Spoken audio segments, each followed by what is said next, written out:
Be well and be brilliant. Today, more than ever, humanity needs you. I don't know what to say. I actually am lost for words. You don't have a right to not be vulnerable and authentic. Your number one currency in life is to have an impact on someone else.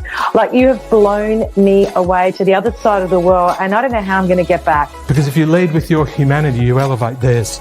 I am so grateful that the universe connected me with you, because this has been a game changer for me. If you lead a doubt-filled life, you'll lead a bound-up life. Live a doubtless life and you'll lead a boundless life. This has just been the most extraordinary experience of my entire life.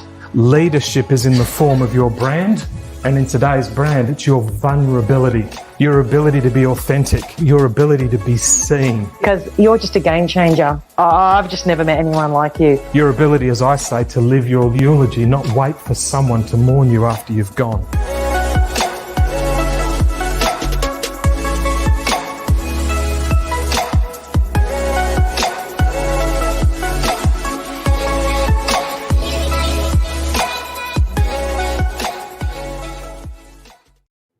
Hooah! And we're live. How Wow. cool is that? Yeah, follow that good? up. Who was Follow up that that good? intro with some good stuff, hey? Indeed.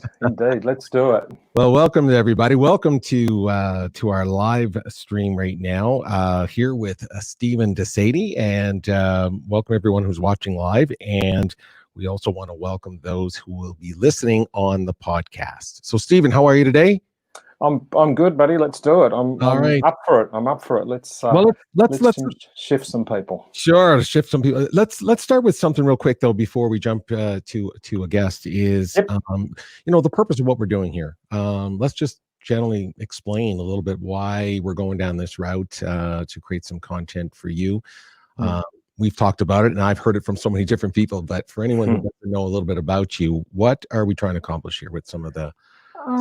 I'll go straight into it. There's two. Vaynerchuk says this really well. He said, "You're either entertaining online or you're educating." And my aspiration is to shift people, is to go beyond entertaining, beyond educating, and to shift them.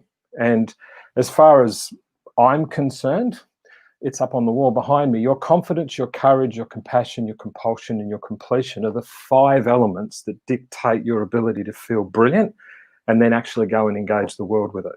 So the whole purpose of this podcast, this live, having people come on and ask me different questions, is simply to actually get them to be insightful as to who they are, because your brilliance is based on those inspiring insights that make you who you are. And from that place, you can start doing discovery and ideation, and then creation and execution.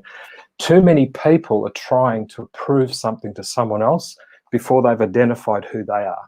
So everything about this podcast is engaging your inspiring insights that make you who you are, because if you can connect with that level of insight, that level of inspiration that makes you look in the mirror and love what you see, all of a sudden you've game on in terms of what influence you can have on others. As I said in the intro, the only currency in the world worth anything is your impact on others, and the first other you need to impact is yourself.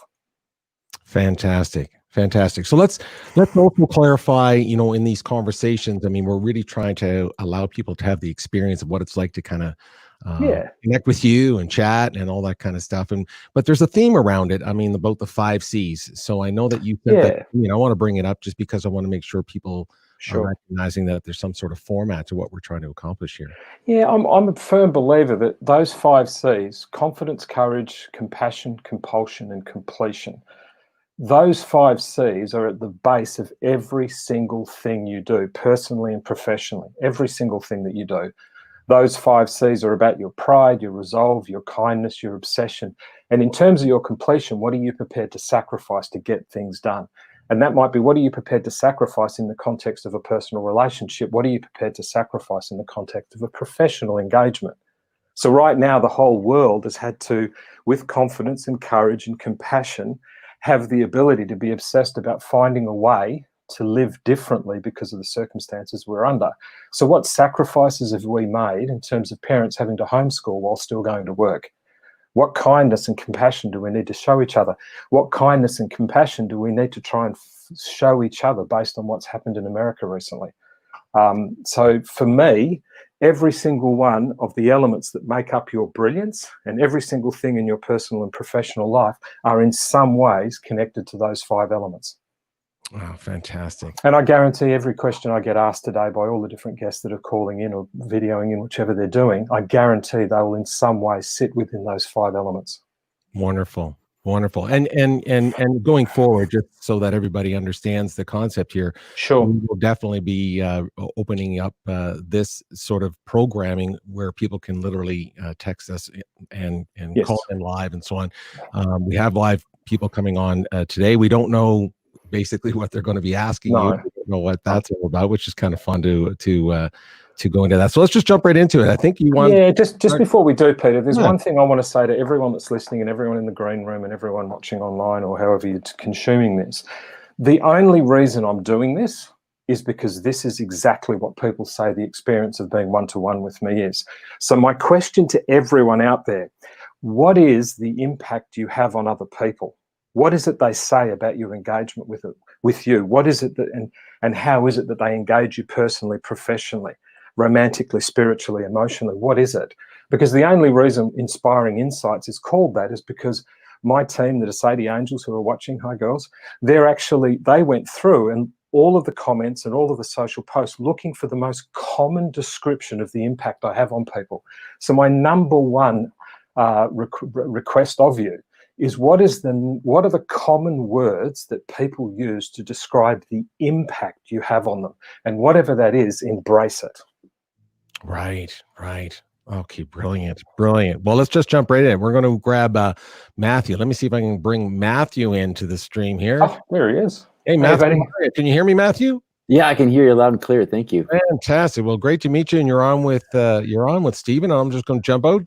Go ahead with your question for Stephen. Yeah, thank you so much, Peter. Stephen, great to talk with you here. How you doing? I'm doing great. Thank you.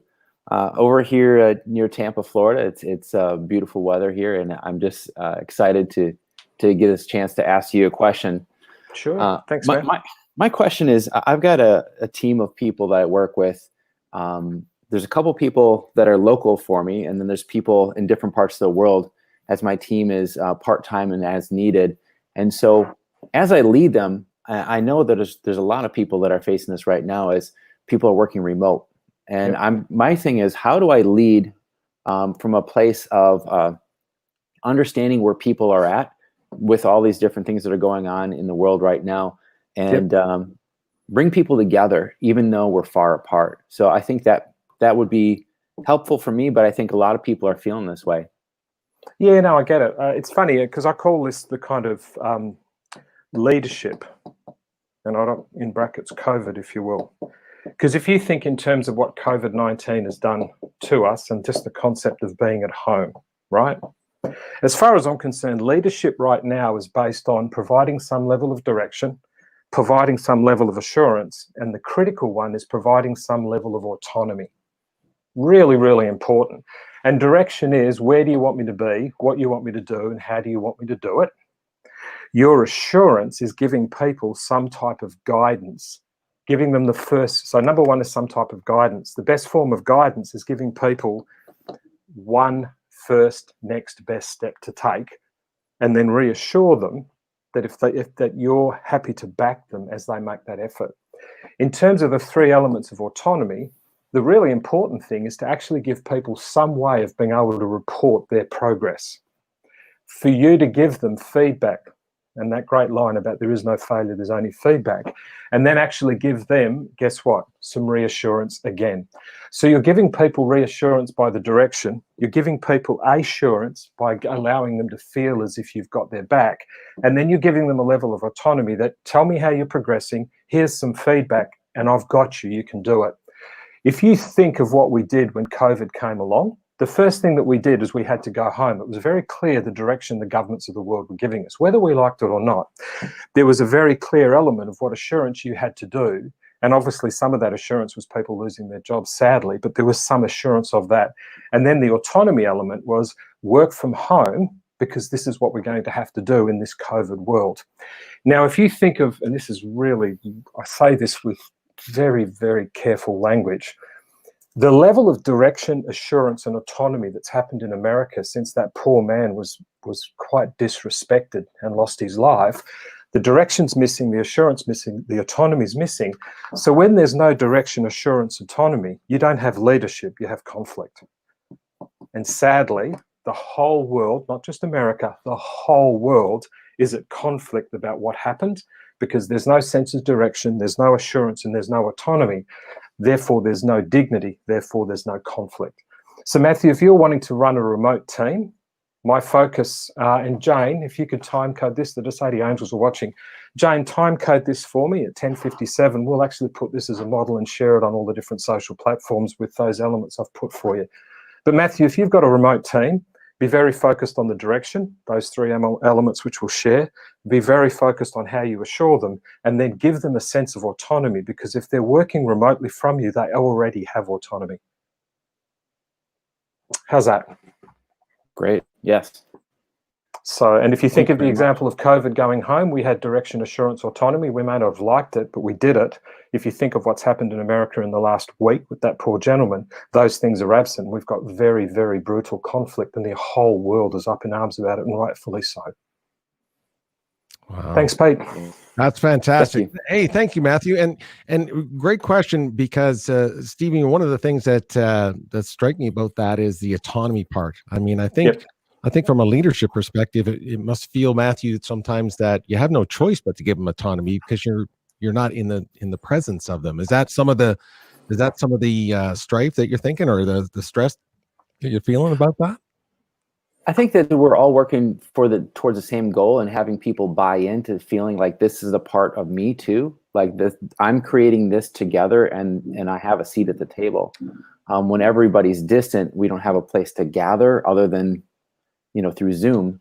There isn't that camaraderie of being in the same office and such as it was. So, yeah. But Matthew, if you think of the concept of the physical proximity of a human being, in being in a room, that goes to the whole concept of I don't feel alone. So that level of autonomy's got some reassurance around it, which was the third element I spoke of. We also have that level of assurance because we're not doing this alone, and we also have a sense of direction, even if we can just hang out at the coffee counter and have a coffee together. And if you think of it in every single element, the human beings are herd animals. We like to cluster. And we like to cluster because we feel a sense of assurance, we feel a sense of we're not alone, autonomy, and we feel a sense of direction, because when a herd clusters, someone steps up as the leader. So your job is to step up as the example of leadership, because the truest form of leadership is example. Fantastic. Great. Well, over to you, Pete. Thanks, man. Thank you so much, my friend. Thank you so much for calling in. We appreciate it. Stephen, that was great. And like I said, I think that is so powerful, because right now leadership we're starving for it in the world, are we not? I mean, not just because of things that are on television right this very second. I just think that's a general thing that people are starving for. So Jane, can you time code this one as well? The truest form of leadership is example. It really is. Because if you think of Mandela and Jobs and all those types of guys, Mother Teresa, their form of leadership was example. Mother Teresa was hardly the most dynamic and super orator and that type of thing, but she was an amazing example of what she stood for. So Jane, make a note of that. Leadership is the example of what you stand for. That's the truest form of leadership. It's got nothing to do with how many people you're in charge of. Right. So true. Over to you, Pete. All right. Let's bring in Jennifer. I think we got Jennifer here. Hello, Jennifer. There she is. Oh, let me see if you've got the mic on. Are you there, Jennifer? I'm here, but I have to take off my headphones. Can you hear me? Okay, we can hear you. Can you kind of hear it okay? Yes, I can hear you fine. Cool. How you doing, Jennifer? I'm doing good. There's just a little bit of delay there that's happening, Stephen. So go ahead, Jennifer. Okay. You can hear me though, okay? Okay. So I'm coming live from New York. So hi. I have a couple questions. The first question is, and I wrote it down so I wouldn't screw this up because I'm a little nervous. No. What is your greatest resource when it comes to creating innovation or being innovative, you personally? Other people. My passion and obsession to helping people, my passion, and from time to time I send you notes on LinkedIn, as you know, my greatest resource is the actual inspiration I get from my absolute obsession in this one line. My passion is your highest potential. And it's in the intro, which Peter's kindly selected. Your only currency that's worth anything is the impact you have on others. And the first other has to be you, which, as I said. So in my case, I get my greatest motivation, my greatest innovation, how to get multi-cameras and all these types of things in a studio, have Peter kindly help me in moderating, for the simple truth of getting people on the call to ask me on the spot what it is about them that they want to be better at. I love it. That's awesome. Thank you. Number 2. No, I mean, that's, I guess, reassuring in a way. So, all right. I yeah, like but that. Jennifer, if you just on a personal note to you, because I do see some of the content that you send out, and congratulations for keep doing it. For those of you who are not following Jennifer, you should, because her messages are really cool. And it's an example of someone who's cutting their teeth live in front of the camera. Because Jennifer, you are actually wanting to contribute to others. So you'll put the camera up, you'll be nervous and come onto calls like this with people who have done a few more videos than you. So one of the very first things you need to do is get totally focused on the outcome you're trying to achieve. And if it's based around someone else, the momentum you'll get from that is astonishing. When you apply, Annie Gibbons knows this, Annie's coming on shortly, when you apply passion to skill, you become elite. And when you do it on a foundation of ambition, you'll become fulfilled. Part of the reason your videos are getting so good is not because they might be technically wonderful and you're sort of Meryl Streep of video. They're getting really good because you're speaking openly from your heart about the impact you have on other people, and that's the most important thing. Yeah, exactly. Want to affect change. Yeah, exactly. And then the other one is, again, sort of personal. How do you incorporate or describe, spiritually, your spiritual being along with your human mind, your human body?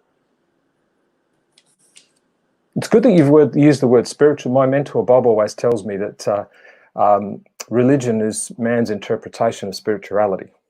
I like to say that religion is spirituality with an ego. So flowing off that particular point, if you take your ego out of it and you get focused on other people again, and your mission is to actually make an improvement and an enhancement in others, and to do that, you've first got to do it yourself. So if you want to be a physical trainer, it's probably a good idea that you're pretty physically fit, or you at least know your game. If you want to be someone who's good on video, it'd be good if you've actually done one or two. If you want to be someone on leadership like Dave Clare and those types of guys who are Sede guests, it's a good idea if you have a sense of leadership in the way you conduct yourself.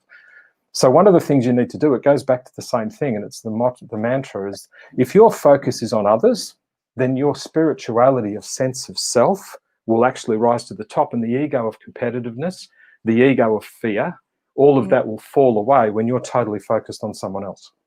So the interesting thing about you, even though you've opened by saying I'm a little bit nervous, you're still here, you're still talking, you're still asking your questions, and they're not sort of superficial questions. They're questions of substance, of someone who's trying to unlock the spirituality of themselves. And my best advice to you is keep doing what you're doing. I love that. Thank you. That's You're welcome. Really nice. That's fantastic. Hey, You're most welcome. Jennifer, just curious, types of videos you're making as a content creator myself. Just what kind of content are you creating right now? So anything that adds value to the human population. So it can be anything on a leadership topic, drawing from my own experiences being a business owner. I mean, marketing tips, sales tips, sales is a big passion of mine. So I try and do one a week on that.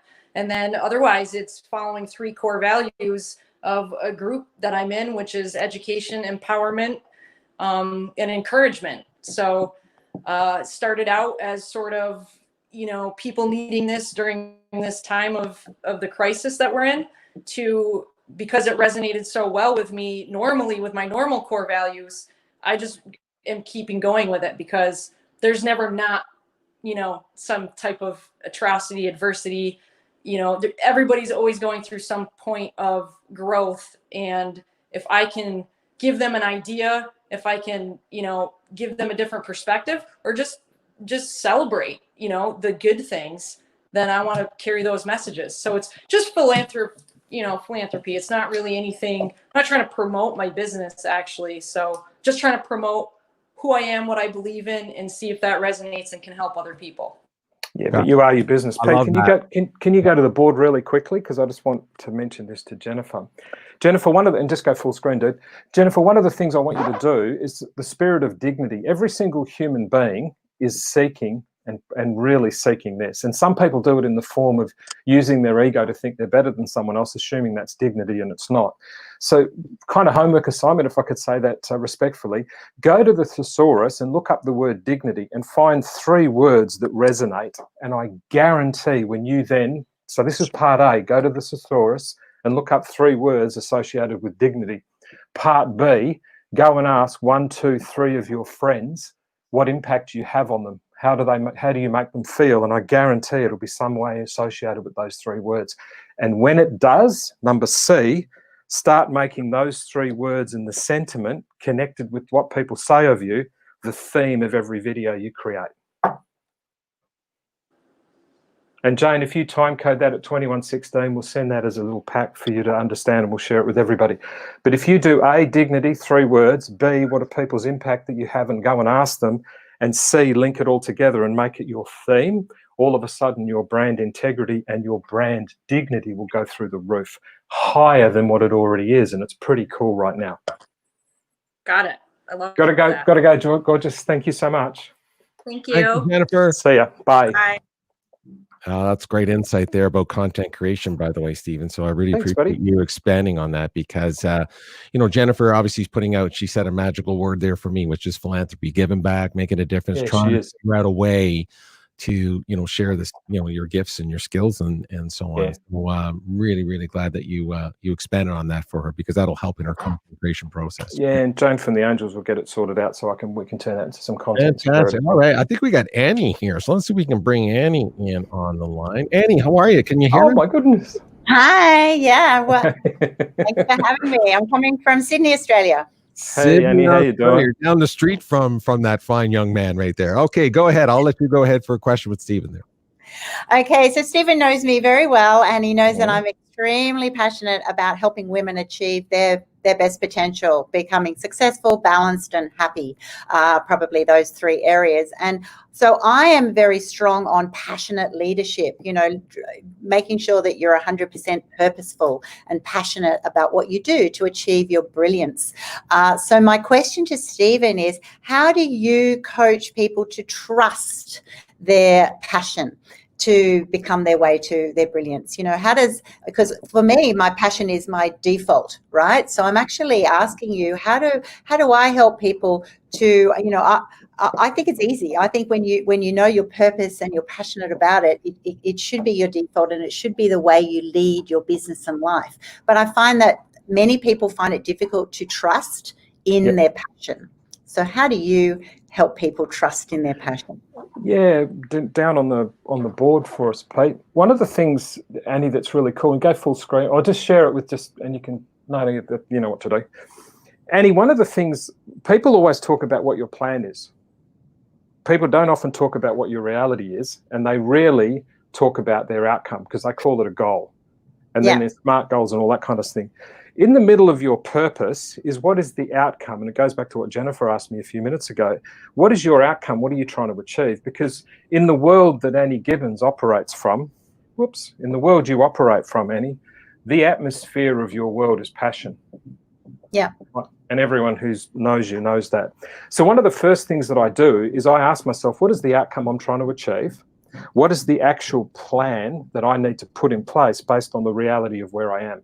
And I know in my case, and you know this from our experiences together, my passion is not something I need to focus on. The reality is most people are absent of that, because what most people do is they don't really have a huge tick in their outcome. They don't usually have a huge tick in their reality and plan. What they have is a huge tick in the thing of opinion, however you spell opinion. So one of the things that I do, Annie, is I'm very, very clear on the outcome. And if you think of the opening remarks on this call, what is the outcome I'm trying to achieve? And based on what I said about leadership as well, being an example, So my outcome and my plan and my reality is, I know that most people are focused on opinion and they're light on passion, because it's very hard to be passionate about yourself when you're too worried about how many likes and comments and shares you're going to get. Cool. So my number one focus is, what is the outcome I want for them? What is my plan to lead them by example? And what's the reality of both my reality, passion-fueled outcome, passion-fueled plan? Theirs is a vague outcome, theirs is a vague plan, and their reality is to seek opinion. So one of the really smart plays is you turn their desire for opinion to actually become recognition from you. I like that. So if you can get your tribe or those people that you serve, or however, your community or group, whatever it is, if your transformation group, your magic group, Annie, if you can get those people to be addicted to the opinion of your passionate outcome, passionate plan for their passionate reality, you'll start morphing them into the movement of believing you, as opposed to try and compete with the opinion of the latest celebrity and what they think. Yeah. So from my point of view, we all know that most people suffer from a level of passion because they're so focused on other people's opinion. Heart warriors like you come along with a passionate outcome, passionate plan, and a passionate reality, and you actually morph your belief by example into them. And that was what's called a movement. Beautifully said. Thank you. Cool. No worries. Thank you, Annie. Thanks so much. All right. Thank you, Annie. Appreciate the call and the question. Thank you. Yeah, Annie's actually doing a lot of that anyway, but that's another point. So well done. Thanks for the question, Annie. So is passion? So I watched that. Like, is passion and purpose to you? Is that kind of the same thing, or no? They're not. They're connected, obviously, but it's not. They're connected. I suppose for me, the first thing that comes to mind is your purpose is like a vehicle. Passion's the fuel. Okay. Got it. Purpose, the vehicle's passion, the fuel. Most people think they're going to drive down the road on passion. They're not. It's a little bit like, for example, people are very passionate about wanting to come and sit and listen to you play guitar in Calgary. It ain't going to happen anytime soon, because my reality, regardless of my plan and the outcome I seek of wanting to do that with you, the reality right now, it won't let me do it. So my purpose to come and have a glass of wine while you play some music in Canada, I'd love to do that. But the reality is, doesn't matter how much my purpose is, doesn't how much my passion is, I actually don't have a reality that will make that come true. So passion is the fuel of your purpose, and most people get that wrong. Wow. Love that, brother. I like Thanks, that a lot. Okay. So where are we? Let's keep moving along here. Rachel, we got Rachel here. So no, Rachel's not on right now. No, look at Dave is screaming. I'm yeah, but Dave's from Canada, from what I understand. I've never met the guy yet, but I saw him put up like a Tim Hortons mug. So do you want me to go while you two do the Canada hug? This is fantastic. There he is. There he is. How are you, my friend? Mr. Stuck between two Canadians. Help me. Oh, hold on a second. Microphone. Let's try that again. Hold on. I'm not getting your microphone right now. Are you getting it now? There you go. Now, my friend. Yeah. How are you? I've got a 9 a.m. live webinar of my own with NFL wide receiver J.J. Burden that I need to get ready for, and it's 8:30 here. So. All right, you got it. We're in Canada. Where in Canada from? Where are you from? I was from Toronto. Okay, center of the world, right there. I believe. Yeah, Toronto only has one T if you're from Toronto. That's right, Toronto. Okay, I'll let you go. So firstly, yes, passion, purpose. Love it, Steve. You know me and passion and purpose. But my question to you is, I've found myself this past week with everything that's going on in the world. Like Monday, I broke down in tears. I just fell apart. I just never felt more sad for the world than I did on Monday, and I'm going a little bit thinking about it. And I've struggled to put words to that part of my heart and mind where words don't exist. So and you know how caring I am and compassionate I am about people in life and stuff like that. How do you put words to a part of your heart and mind that don't exist? That's my question to you. In the context of what's happened in the last week? Well, you know, it's even something that I've always struggled with was one of my opportunities to continue to evolve, is to be able to put words to that part of my heart that is so big and caring for other people. And I know there's other people who struggle with the same sort of, or have the same opportunity to evolve themselves.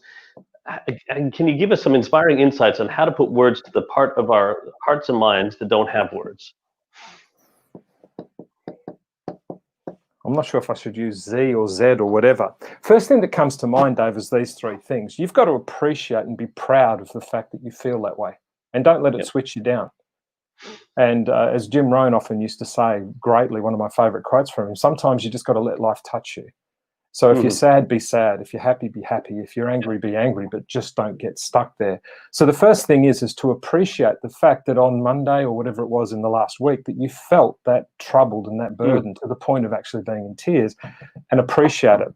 Respect the level of dignity, going back to the comment I made to Jennifer, respect the level of dignity that you have in your humanity that defines you like that. And then lastly, utilize it. So let life touch you, and appreciate the fact that you were influenced to the point that you are, whether it was COVID, whether the stuff that's happened in America, whatever it might be. Appreciate that sense of humanity. So first thing is appreciate your humanity. Number one. Most people don't spend a lot of time that's humanity. Appreciate your humanity. Don't think, oh God, I cried, or I've got emotional, how do I handle it? Appreciate it, because at least you care. The second thing is respect what the drivers that are causing you to feel that way, and immerse yourself in it. And it might make you even more upset, but what is causing me to feel this level of humanity at that level? And then how do I utilize it? Utilize it in my content, utilize it in my posts, utilize it in my conversations, utilize it in the way that I lead with it. So a guy in his 50s gets on a live stream and says to people, I was almost moved to tears. Be proud of that. Be proud of it. And guess what? It's example. And you're the leadership guy. Guess what I said leadership was earlier? Example. Oh, example. I know. Yeah. So number one, appreciate your humanity, but dig down and respect the drivers of what's causing it. What's causing you to feel that level of humanity towards that specific issue? And then utilize whatever it is in your content, in your engagements, the way you speak, the themes of your posts, anything that you're putting out needs to be the wrapper of your humanity.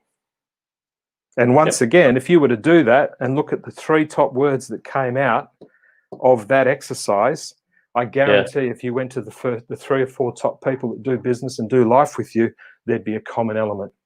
The simplest inspiring insight is people never stop long enough to explore who they are and then how people experience it.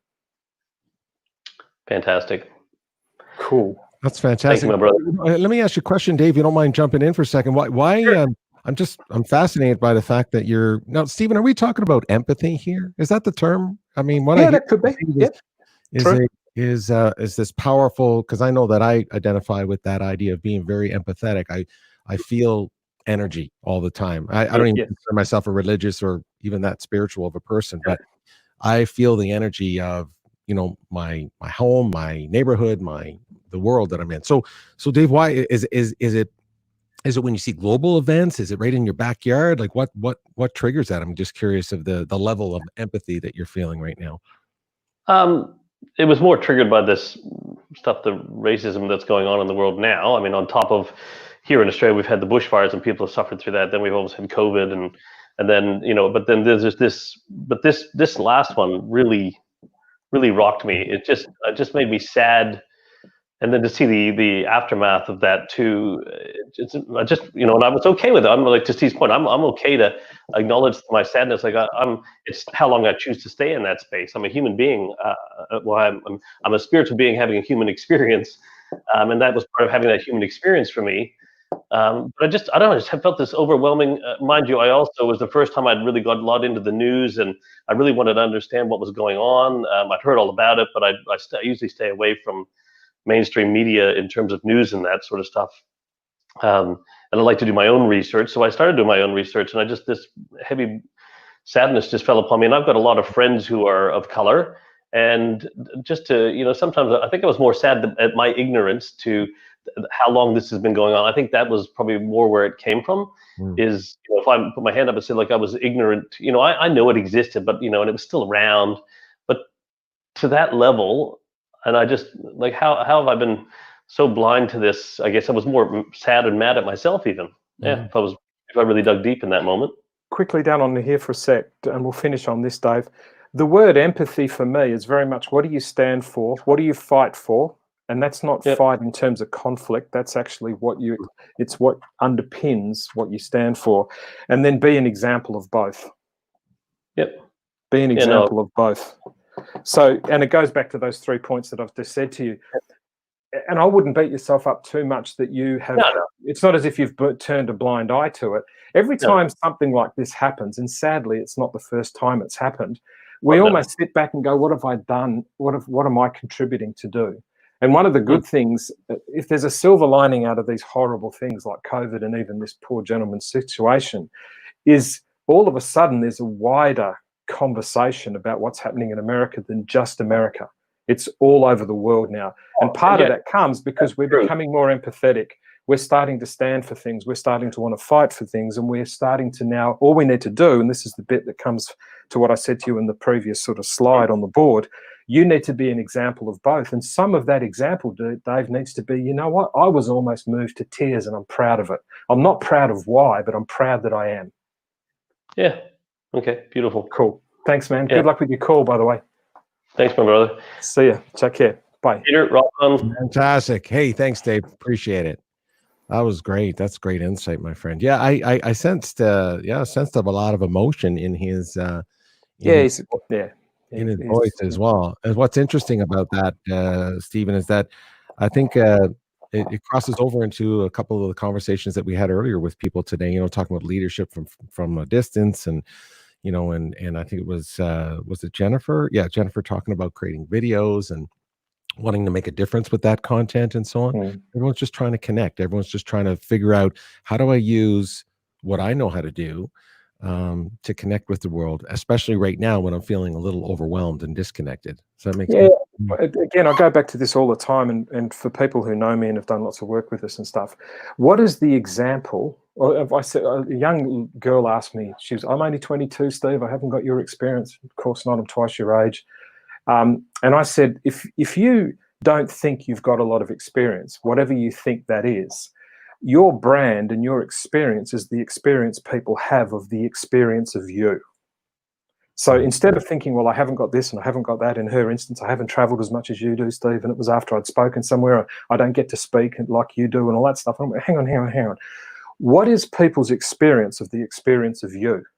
And if you don't know what that is, you need to make a point of going to find out. And the simplest way of doing that is go and ask 3 of your most best friends, loyal customers, those people you do life with, those people who admire you, and simply ask them this question: what is my impact on your humanity? Humanity defined as the quality of being human. What is the impact I have on the quality of you being human? Because in today's point, the whole world right now is impacted by the quality of that man's humanity and the circumstances of what we saw on that video. And it was just wrong. So best point I've got, if you want to know what your brand is, to use that language, if you want to know what your experience is, if you want to know what your empathy is, if you want to know what's beyond your ego and just the sentiment of your passion and compassion, go and ask people who experience who you are. And listen when you ask them the question, what is the impact I have on your humanity? And listen, because what they'll tell you is not what you do, they'll tell you who you are. Wow. Gee, that's insightful. I wonder how much courage it takes to do that, you know, because sometimes maybe we don't want to know what people think of us. I wonder if that's part of that. It's funny, Lisa Scott in Ohio actually initially had that reaction. Oh, I'm not sure I can do that. And Annie, for example, who's a Sede guest, actually had that initial reaction. In Lisa's case, after about 3 weeks, she sent me a PDF document with 36 paragraphs from 36 people because she was in tears by what people had said. So she asked the first couple, and then she kept asking. Because here's the tip. When you ask that question, you're asking someone else's opinion of their experience of you. And as they're thinking it, they're thinking the same thing of them. Right. Yeah, that's fantastic. So when you're asking that question of someone, hey, Pete, can you tell me what my impact on your humanity is? Whilst you're answering, there's this whole pile of stuff going on in the back of your heart, head, and mind going, I wonder what that answer would be for me. And what would happen if the whole world started asking each other that question? Boom. Wow. Oh, that's so true. I just wanted to put up a little note there for you from your family over in the Yes. Philippines. Someone's Hey, tuning in. Michelle. Well, that's Yeah, just one of the Sede angels. Very nice. Here's something we haven't tried yet, Stephen. So stay with me on this. We're going to try right now. I'm going to see if I can bring on a caller. I do have a really good friend of mine, actually, who just came into the green room from Canada. Another Canadian. It's a gangbusters. I got to set it up for you. I'll set it up for you. But let's just see for right now, and you're going to love her, by the way. Let's just see. There's a person here named Rachel. Okay, so let's just see if I can. Now, what we're going to do is we're actually going to try to call Rachel here. So let me just grab that here in front of me. So let me just see what we got here. Rachel, let's just see if she's going to come on. And I apologize for the. We're doing this in real time, so that's the fun part of this is that we're doing it. It's our pilot of doing all this, which is really fun. So. So it's all good. So let's just see if we can get Rachel on, which is kind of fun.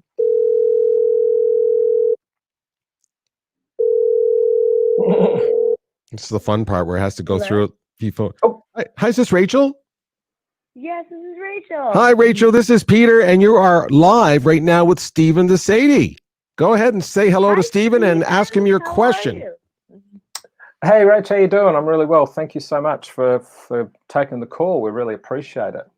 What can I help you with? Thanks for having me. No, you're fine. Super, super, super. Love what you do and all you stand for. So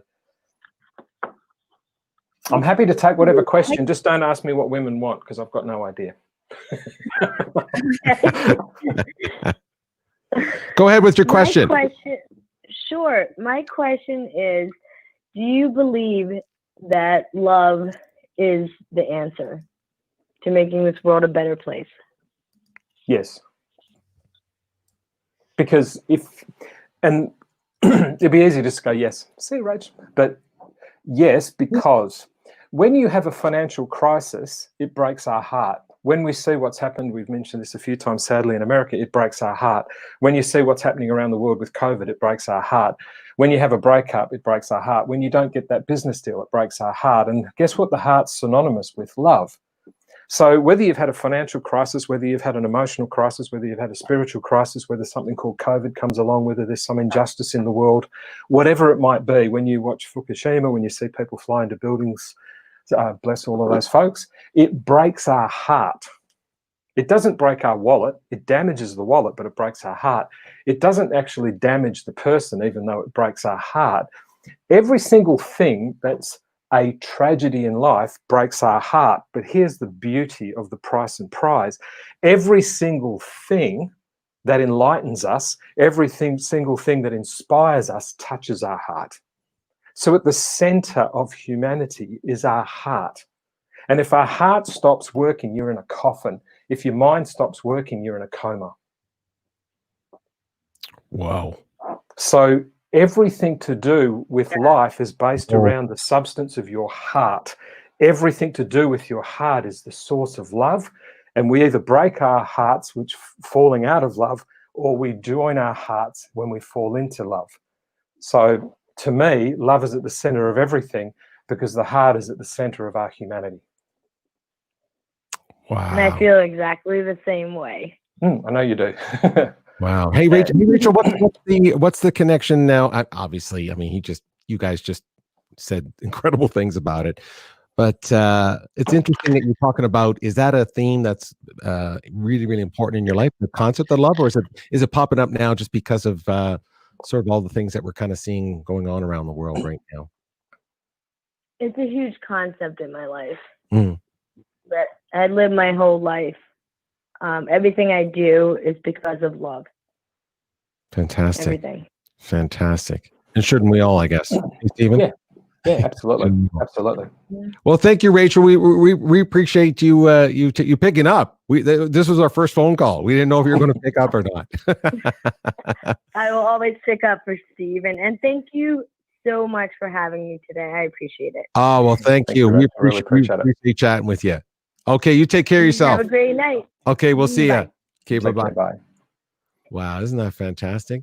So, Stephen, yeah, I mean, I think that's going to be a theme maybe you're moving forward for a long time now. We're probably being exposed to things through media, through television, videos. Everyone has this is the thing about technology today. I mean, everyone has a phone, which means you really have a TV studio in your hand right now. You can video something, you can put audio, you can send it to the world instantly, and you can share your experience almost in real time. And as a matter of fact, you can do it in real time because we're doing it right now. So I wonder what the impact is going to be on people when we keep getting this information so quickly, so fast, in real time. I wonder if we're going to feel a sense of constant overwhelm. Yeah, but it goes back to what I said before. You've got what's your outcome, what's your plan, what's your reality, because you've just described the reality of the constant overwhelm. And if you're immersed in constant overwhelm of trying to get opinion of others by trying to make sure that you get enough like, comment, shares, whatever it might be, if your total life output and input is reality without a plan and without an outcome, boy, oh boy, are you going to suffer. So the reality is, like, people say, what's your plan? And then you go off and do that. What is your outcome? What's your plan? And what's your current reality? And the blend of all of those three creates your momentum. Oh, that's fantastic. I appreciate you expanding on that, because being somebody who's online a lot, who spends a lot of time online and connecting with people, I'm feeling that as a theme here. So let me introduce you to our last guest today. We have one more guest here to bring on for you from Canada. Cool. Totally, you've never met this person before.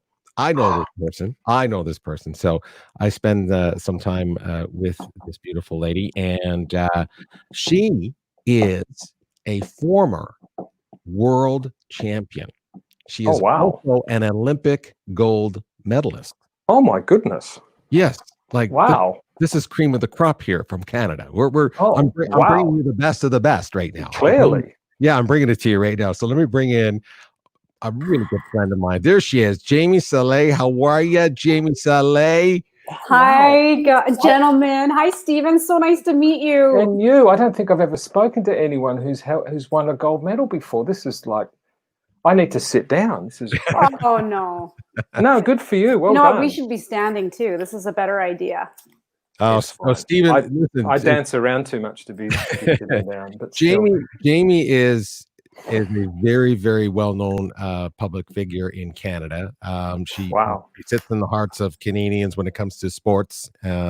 She's also very, very philanthropic, very connected to a lot of different causes. Specifically, Special Olympics is one of her passions as well. Oh, beautiful. Of course, she's taking all of these experiences of being a former world champion and gold medalist, and now applying it in her business to help other people with, coaching and mentoring and things like that. So I just thought it would be a perfect connection here for Jamie to connect with you. I'm taking advantage, Peter. I'm taking advantage. This is amazing.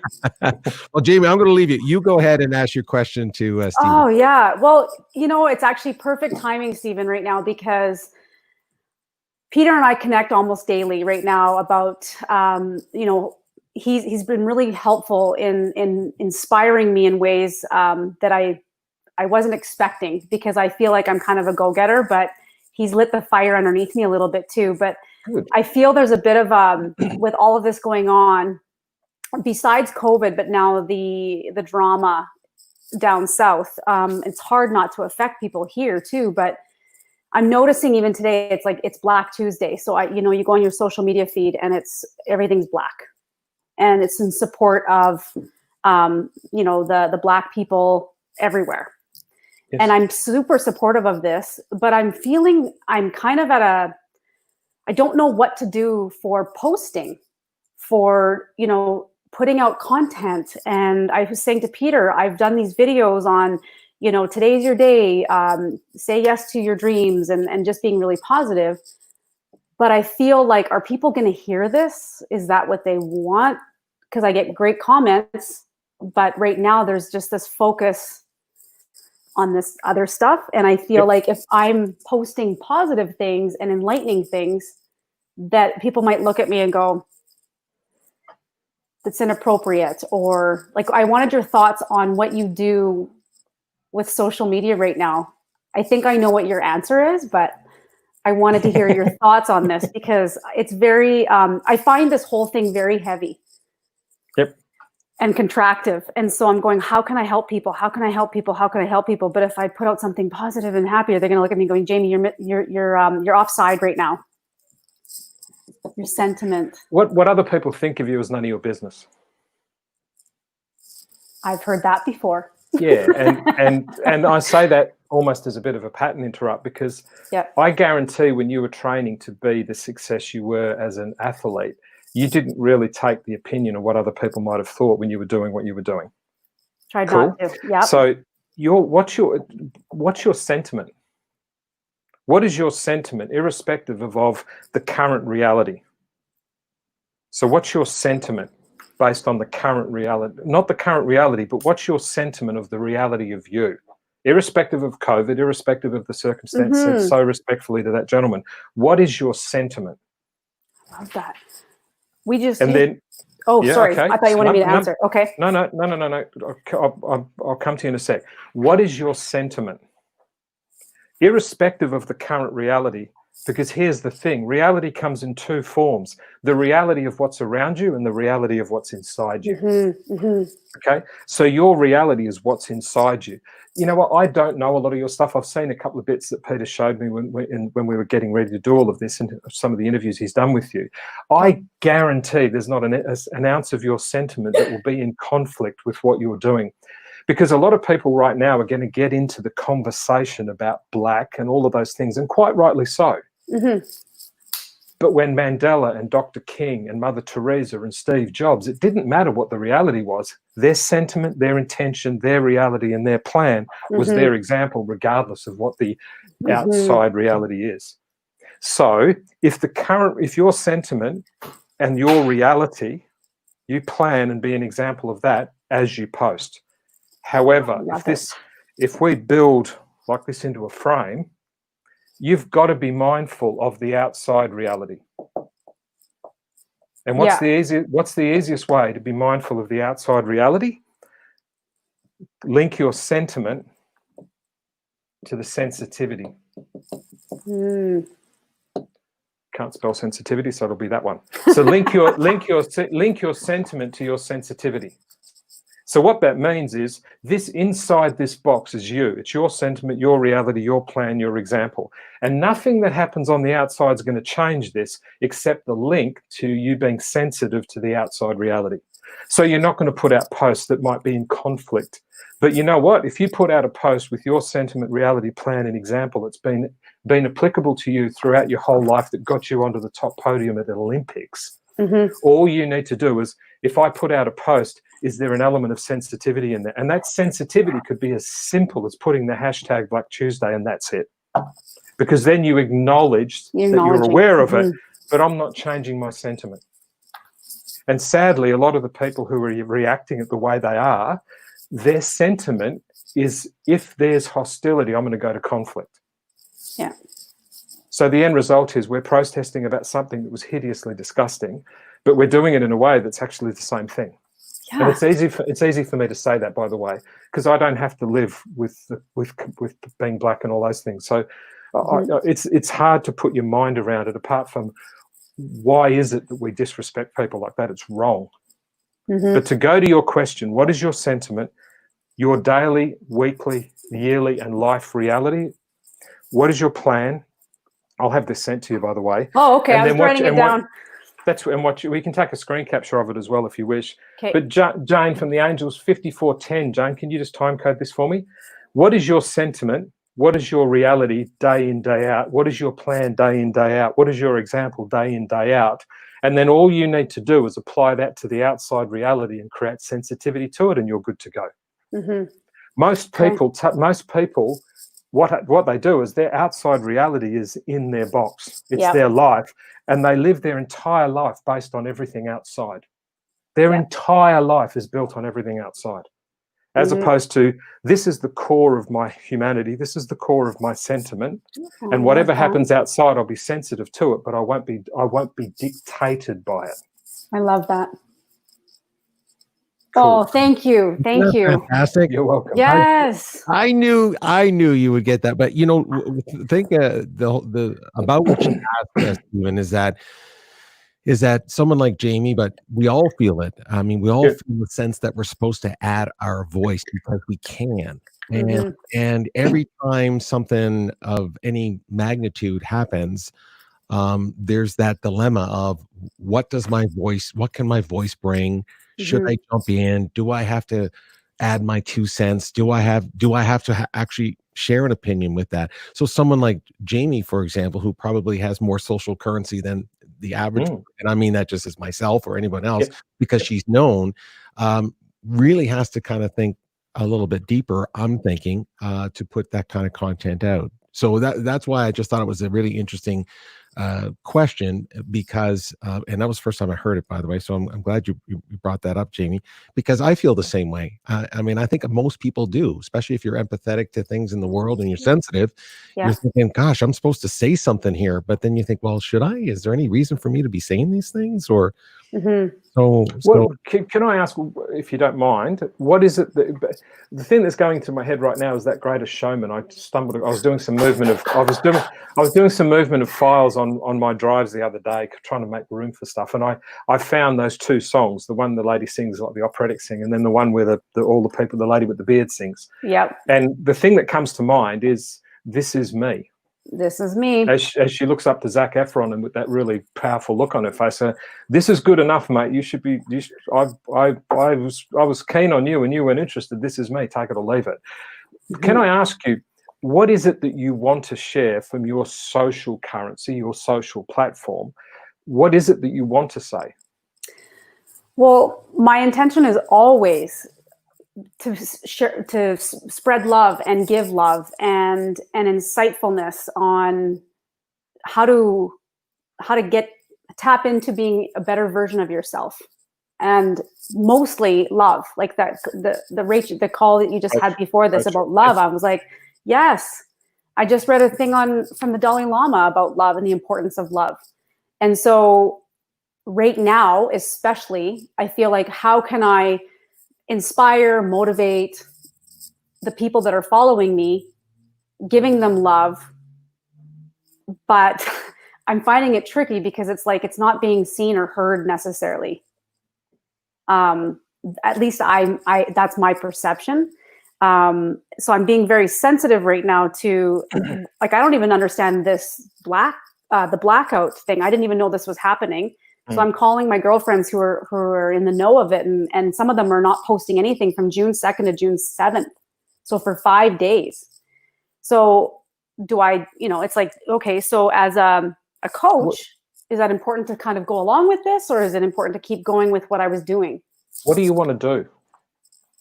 I want to inspire people. Be you. Be you. If you think in your heart, going back to what I said to Rachel on the previous, which was about love, be you. Be sensitive to the situation. But when you were training for the Olympics to be at that level, how often did you sit down and ask yourself whether you should train to that level, whether you should do this, whether you should do that? How often? I just did. Exactly. I could change that to just do. Just do, yeah. You will know, because of your sentiment, you will know what the right thing to say is based on the sensitivity, especially with what we've shared today. So I would spend less time. Here's a point, and come back to both of us, Pete. Here's a point. How many times in your life, well, let me do it this way. Every single problem, challenge, hassle you've ever had in your life comes from 2 things: not speaking up and hesitating. Not speaking up is not following your heart, and hesitating is not trusting your intuition. If you think of every single problem you've ever had in your life, one of those 2. If you think of your Olympic success, it was because you spoke up and you didn't hesitate. You were just being you. So a lot of the times in your as a coach and as someone of influence, because you're social currency, I'm hearing someone who's going, what if I do this, and what about this, and what will they say, and what will they say, and what will they say, and what will they say, and what will this do? And you're hesitating and not speaking up because you've given the addiction of opinion of someone else. And the reality is your sensitivity combined with your sentiment and your reality example and your plan of what you do every single day is not going to hurt anyone's feelings. And you know what? If it does, as I've often said, if you're standing on the platform of life and the train doesn't stop, it's not your train. If people judge you because you put out a sensitive comment or post that in your heart and in your intuition is the right thing to say, and they judge you and cut you off or condemn you, they're not your train. Mm-hmm. What if my post is on talking about gratitude and focusing on everything that we've all done that's great today, because people don't even give themselves credit? What if it's more about that? All you need to do is link it back to the sensitivity of it. Okay. You just need to you ask yourself, and this is not seeking opinion of others, but if you were in a circumstance where you were very close to a loss, mm-hmm. and someone who's an influence in your life wrote out something about being grateful, is that sensitive? Are you missing some sensitivity there? Yeah. There is a dozen things you could post on that, and all you need to do is put your sensitivity monitor on it. Gratitude is a fantastic thing to post about, but right now, is it worthwhile? Is that the best you could lead with? Of my 10 things that I could post, is gratitude. We're on the sensitivity meter, 0 being it's fine, 10 being, oh, that's really going to be hurtful. All you need to do is that post, and apply the sensitivity monitor to it. And as soon as you get one that you think that feels right, post it. Okay. Great advice. I love that. And what you're doing is you're making a judgment based on you, not on others. Okay. So right now we really got to stick to just being supportive and loving. Yes. Like keep sharing love. Yes. Yeah. Yes. And the hardest thing to do in love is to do it from a place of hate. But the greatest leaders of love are the ones who loved when it was hatred. Yes. Yes. Wow. Stephen, what I said to Jamie in the past, I mean, on anything that she posts, people know her heart because, again, she's somewhat of a public figure here in Canada specifically. And so people kind of know that about her. And that's what I would always try to remind her or anyone like that, is that, you know, her reputation as a person who has a good heart and a good human being, people will understand the sentiment of what the words you're sharing and the things you're saying. It would be really difficult for me to take anything that Jamie posts out of context. For me, exactly. Listen to these words, Jamie. The value of your currency is the integrity of your sentiment. Whew. Write this one down. Yeah. The value of your currency, your social currency, to use Peter's expression, understand what he means, is the integrity of your sensitivity.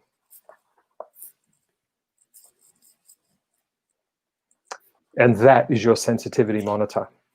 Is your integrity to your sentiment being conflicted by putting out a post about gratitude when at the moment? My take would be probably, but I guarantee there's another dozen things you could write. Yeah. That would actually make that statement true. I just feel like I want to see. It's not that I'm being ignorant to any of the not so good news, but it's so heavy and it's so everybody's sort of jumped on that, and I feel like, can we talk about some good things?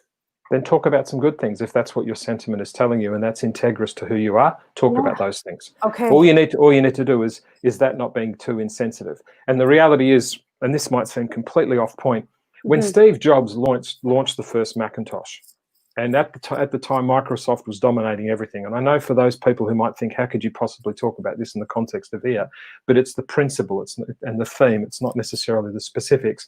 A guy put his hand up when Microsoft was the biggest company in the world, and every computer you bought had to have Microsoft and Windows. And someone put his hand up and said, "Oh, by the way, Mr. Jobs, does that actually do Excel spreadsheets?" And Jobs turned around, first computer out of his garage, competing with Microsoft and spreadsheets. And his comment was, if you're into spreadsheets, we're not for you. if you're not in for positivity, I'm not for you. Yeah. But sensitivity monitor, is my integrity going to be compromised here in terms of my sentiment? No, it's not. And that's the best way of doing it. Right. Love that. Yeah. And the inside is just be you. Because when you were training to be the Olympian, when you were training to create the achievements you've got in your professional life outside of sport and everything, when you've attained where you've gone, I guarantee you did it by being you. Now, all of a sudden, in the middle of this situation, you're second guessing yourself. And part of your confusion is you're not in the business of second guessing. So you don't know how to live life not speaking up. You don't know how to live life hesitating, and you're currently doing it and you're not sure how. Yeah. And for everyone listening, if there's a significant issue in your life right now that's causing you to feel uncomfortable, going back to Dave's point and even yours, Jamie, if you're in a situation where you're not sure and you've never not normally been sure, because this is an unusual territory, it's because you're not speaking up. It's because you're hesitating. You're not trusting your heart. You're second guessing your intuition. And I guarantee you've outsourced your decision to someone else's opinion. Bang on. Guarantee it. And right now, that's where you're at, because you think if you use your social currency, you're going to break the integrity of your sentiment. No, you're not. And if some people judge you for it, that's fine, because some people are going to see this conflict as hostility and go to guns regardless. Yeah. And they're not your train. There you go. Love it. Stephen, thank you. Oh my gosh. Jamie, I knew you. Talk about gratitude. Oh, no, that's awesome. Well, no, thanks so much for ringing in. Yeah, thanks so much for calling in. And we'll definitely be talking again to you soon, okay? So we'll talk to you soon. Thank you. There you go. Just so nice to meet you. Isn't she something? She's phenomenal. Yeah, that sentiment about being you and is so important, because again, someone like Jamie and people that, and not just somebody who has, again, I use the term, so we talked about social currency, people that are famous, quote unquote, but people that are in leadership roles. So, they're probably thinking the same thing, that I'm out there and I need to be, very careful on how I engage with certain, ideas and thoughts, while people are at a really heightened sensitivity to what's going on in the world. So let's just kind of have a little wrap up here, Stephen, of our first live event with Stephen DeSade, and the live experience, we'd like to call it. We had Matthew. I thought, he brought up leadership. So there you go. We talked about that. Jennifer was talking about using, her skills to make a difference with her videos and so on. We had Rachel talking about love and anchored in that. So I know Dave talked about a little bit about empathy and his real challenges with what he sees going on. So super sensitive to that. Annie talked about, the concept of passion and matching that up with purpose and things like that. Yep. And then of course, Jamie, I thought that was very, very intuitive as well, talking about the idea that we all want to say something and we're feeling it. We're feeling pain. Yes. We're feeling love. So we had a lot of different themes float by us today. What were some of the takeaways for you? The simplest one is, I've just written these down. You don't need to go to the board because it's just my notes. Leadership is about confidence and having pride. You've got to be proud that you can be a leader and have confidence in doing it. Empathy is about having courage and resolve. I'm going back to the 5 C's that we opened with. Passion is having a sense of compulsion, an obsession about something. To be passionate about something is to be obsessed, in the positive use of that word. Love is about compassion, which is being kind. And Rachel is a beautifully kind lady. And sentiment is about having a sense of completion, that whole issue of sacrifice. So if you think of it, Matthew talked about leadership, which is confidence. There was a conversation about empathy, which I think was from Jennifer. I'll get lost if I try and link the names together. But we talked about leadership, which was about confidence. We talked about empathy, which was about courage and resolve. We talked about compassion, which was about obsession and compulsion in the positive use of that word. We talked about love, which is compassion and kindness for yourself. And then Jamie's just finished with us talking about sentiment, a certain sense of sacrifice, that if she speaks up and some people don't like it, she needs to accept the sacrifice that they're not your train. So as I said at the beginning of this conversation and this live, every single thing that people are going to ask us are going to link back to those 5 C's, because those 5 C's are the foundation stones of a life worth living and a life well lived, I should say. Man, wow. I have a lot to digest there, my friend. It's got a lot to digest there. Yeah. So thankfully we're recording this and we can all go back and Indeed. Like you said, consume it again and learn and listen. It's interesting how when we talk and we listen and learn and listen and learn, it's never ending. So that's why having someone like you on doing this kind of programming is fantastic. So listen, this is fun. This has been fun. We're going to do it. It's been good. We will. We really appreciate everyone who is watching on the live stream, and of course anyone who's consuming the podcast. We appreciate you listening to that as well. So Stephen, till next time. I guess we're going to have the live experience with Stephen Sede. You bet, brother. Be well and be brilliant, everyone. Cheers. Bye.